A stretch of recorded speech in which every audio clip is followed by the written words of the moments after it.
आदाब, मैं मुमताज आलम रिजवी और बात करूंगा उत्तर प्रदेश की सियासत की। जी हां, उत्तर प्रदेश में 2027 में विधानसभा के चुनाव होने हैं, लेकिन अभी से उसकी तैयारी शुरू हो गई। उपचुनाव में समाजवादी पार्टी 9 सीटों में से सिर्फ 2 सीट हासिल कर गई, जबकि बीजेपी को 7 सीटें मिली।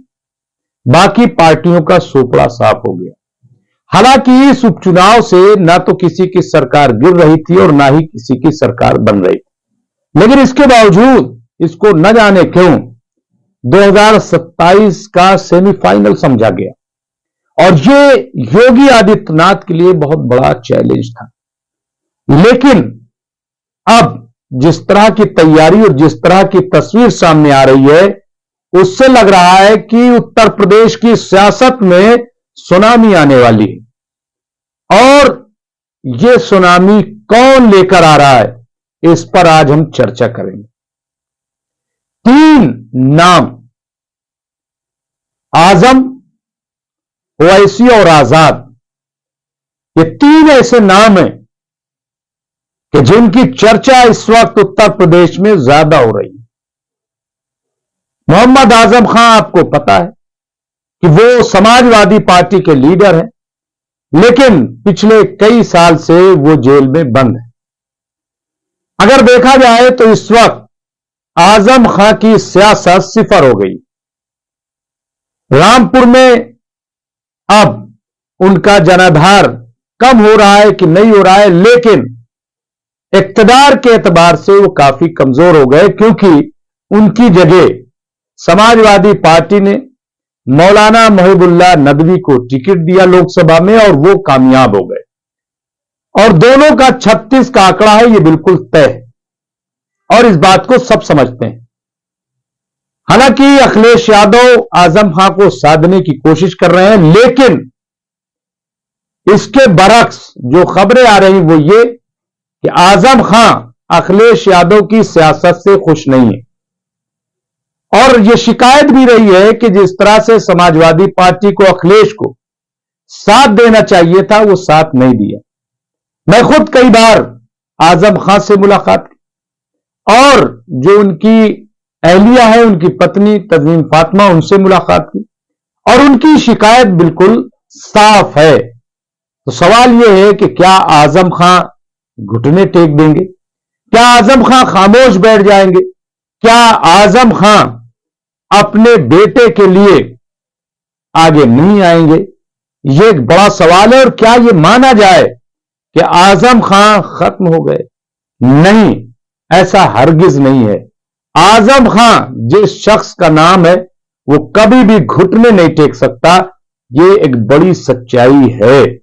आजम खां के बारे में ऐसा लग रहा है कि वो फिर एक बार सियासत के मैदान में बहुत मजबूती से आने वाले हैं। और ये कैसे होगा? ये ऐसे कि अब वो समाजवादी पार्टी को अलविदा कहने वाले। जी हां, अब आजम खां और चंद्रशेखर आजाद रावल वो एक साथ खड़े होते नजर आ रहे हैं। अभी हाल ही में चंद्रशेखर रावल ने सीतापुर की जेल में जाकर के मोहम्मद आजम खां से मुलाकात की। खबर यह है कि वो खैरियत पूछने गए थे, लेकिन सियासत में कोई यूं ही मुलाकात नहीं करता। सियासत में जब खैरियत पूछी जाती है तो दरअसल खैरियत नहीं पूछी जाती, बल्कि मंसूबे बनाए जाते हैं।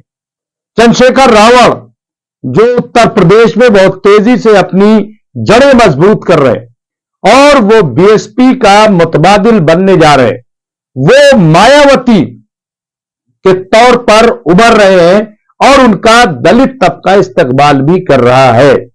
मुसलमान भी उनको काफी पसंद करने लगा है, क्योंकि जब सब खामोश हों तो उस वक्त चंद्रशेखर रावल बोलते। बहराइच का मामला हो या संभल का मामला हो, जितनी बेबाकी से चंद्रशेखर रावल बोले हैं, शायद ही कोई बोल रहा हो।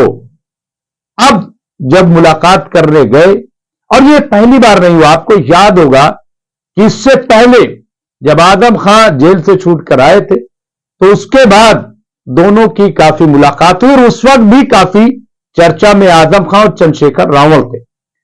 तो अगर आप उत्तर प्रदेश की पूरी राजनीति देखें तो आपको अंदाजा हो जाएगा कि उत्तर प्रदेश में दलित और मुस्लिम का कॉम्बिनेशन क्या है, ये कितने मजबूत है।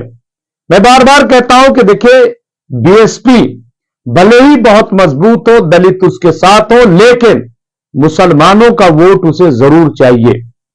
अखिलेश यादव की तरह 80% मुस्लिम वोट नहीं, बल्कि 20% मुस्लिम वोट, और वही हासिल करने के लिए अब चंद्रशेखर रावल लग गए।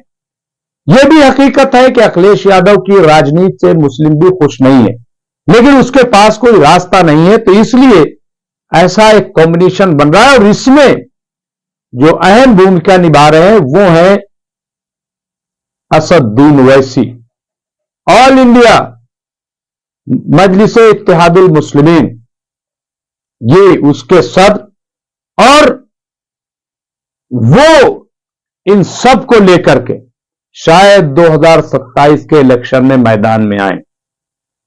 हो सकता है कि असदुद्दीन ओवैसी को लोग खारिज कर दें, लेकिन अगर आप दलित और मुस्लिम की सिर्फ बात करें तो उत्तर प्रदेश में 20% मुस्लिम है, 20%, और 22 से 23% वहां पे दलित है, टोटल 45%।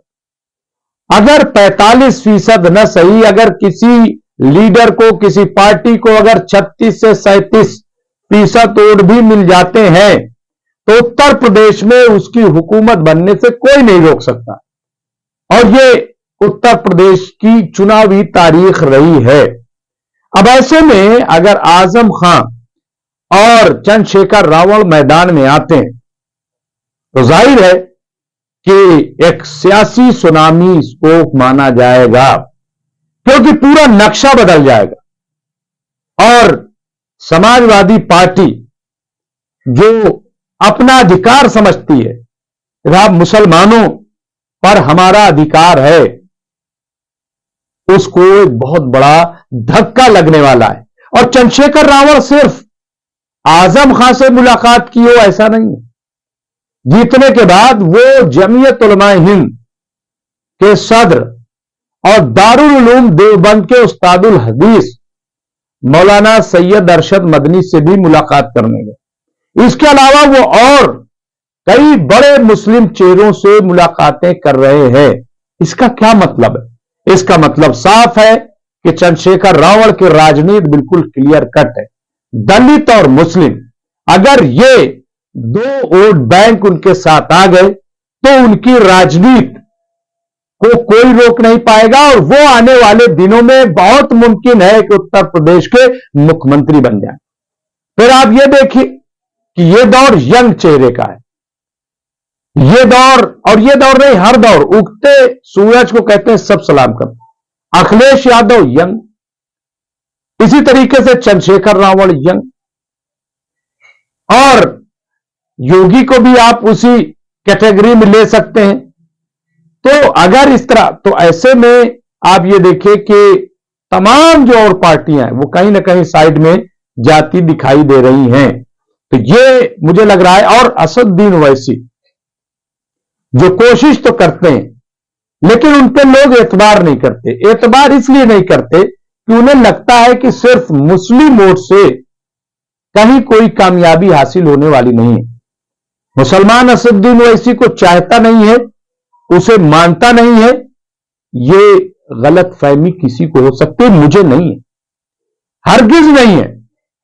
सिर्फ और सिर्फ असदुद्दीन ओवैसी से इसलिए मुसलमान बचता है क्योंकि उसे पता है कि अगर वो असदुद्दीन ओवैसी को वोट देगा तो सिर्फ मुस्लिम वोट से कुछ होने वाला नहीं। लेकिन अगर यह पता चल जाए कि असदुद्दीन ओवैसी चंद्रशेखर रावल के साथ है और आजम खान अब चंद्रशेखर रावल के साथ है, या एक कोई ऐसा कॉम्बिनेशन बन रहा है, तो मुझे लग रहा है कि मुस्लिम फिर इस पे इक्तफा कर जाएगा, मुस्लिम फिर साथ में आ जाएगा।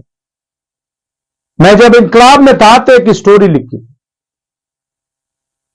कि इमाम बुखारी, असदुद्दीन ओवैसी और आजम खान आए एक प्लेटफॉर्म, और ये बड़ा अच्छा कॉम्बिनेशन उस वक्त बन रहा था जब मैंने स्टोरी की। और इस खबर ने उत्तर प्रदेश की राजनीति में भूचाल ला दिया। हर तरफ कि ये कैसे, ये कैसे, ये कैसे। और आप देखिए पार्लियामेंट में जिस तरह से असदुद्दीन ओवैसी आजम खां का दिफा करते हैं, आज की तारीख में चंद्रशेखर रावण भी उसी तरह से दिफा करते हैं।